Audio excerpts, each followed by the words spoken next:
لا إله إلا الله لا إله إلا الله۔ حضرت طاہر بن حکیم اپنے والد سے اور وہ اپنے دادا سے روایت کرتے ہیں کہ فرمایا قلت یا رسول اللہ من ابر، میں نے پوچھا یا رسول اللہ میں کس کے ساتھ اچھا سلوک کروں؟ قال امہ کا، فرمایا اپنی ماں کے ساتھ۔ قلت من ابر، پھر میں نے پوچھا کس کے ساتھ اچھا سلوک کروں؟ قال امہ کا، فرمایا اپنی ماں کے ساتھ۔ قلت من ابر، پھر پوچھا کس کے ساتھ اچھا سلوک کروں؟ قال امہ کا، فرمایا اپنی ماں کے ساتھ۔ قلت من ابر، پھر پوچھا کہ کس کے ساتھ اچھا سلوک کروں؟ قال ابا کا ثم الاقرب فالاقرب، فرمایا اپنے باپ کے ساتھ، پھر جو جتنا زیادہ قریبی ہو اس کے ساتھ اچھا سلوک کرو۔ صحابی نے 3 بار حضور صلی اللہ علیہ وسلم سے پوچھا کہ کس کے ساتھ اچھا سلوک کروں، تو 3 بار کا جواب یہ آیا کہ اپنی ماں کے ساتھ۔ 4تھی بار کا پوچھا تو فرمایا اپنے باپ کے ساتھ،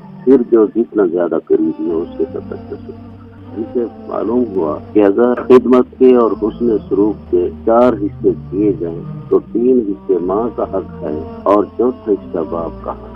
تو ماں جو ہے وہ کئی حصے باپ سے حسن سلوک اور خدمت کی زیادہ لائق ہے۔ علماء نے اس کا نقطہ یہ بیان فرمایا کہ اللہ تعالیٰ نے قرآن شریف میں والدین کے ساتھ حسن سلوک کو بیان فرمایا، ان کے حقوق کو بیان فرمایا، تو وہاں یہ فرمایا حملت ہو امہ کرہا ووضعتہ کرہا وحملہ وفصالہ 30 شہرا۔ 3 کام ماں کے ذمہ ایسے ہیں جو باپ نہیں کرتا اولاد کے حق میں اور ماں کو کرنا پڑتا ہے۔ ایک ماں بچی کو پیٹ میں رکھتی ہے 9 مہینے 9.5 مہینے، یہ کام ماں کرتی ہے۔ پھر ماں جنتی ہے تو جننے کی تکلیف اٹھاتی ہے، پیٹ میں رکھنا بہت بڑی تکلیف ہے۔ پھر پیٹ سے دنیا میں انسان کے آنے کے لیے ماں کا جننا، یہ اس سے بھی بڑی تکلیف ہے۔ یہ 2 باتیں ہو گئی۔ وہ حملہ وفصالہ 30 شہرا، پھر دودھ پلانا، یہ ماں اپنے جسم کا خون کا خلاصہ اپنی اولاد کو پلاتی ہے۔